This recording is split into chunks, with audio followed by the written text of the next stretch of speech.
বাবা পনির নিয়ে এসো। এটা কি ঢেলে নিতে বলছিস? আরে একটা জায়গায় ঢেলে না, এই তেল আর কি হবে? এগুলোর সাথে কিন্তু অ্যাড করবি না এই ভিডিওটা, আমি বলে দিলাম।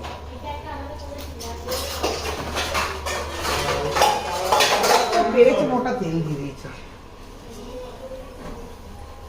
ওই যে এইভাবে নিয়ে এসে ওকে পয়সা লাগানো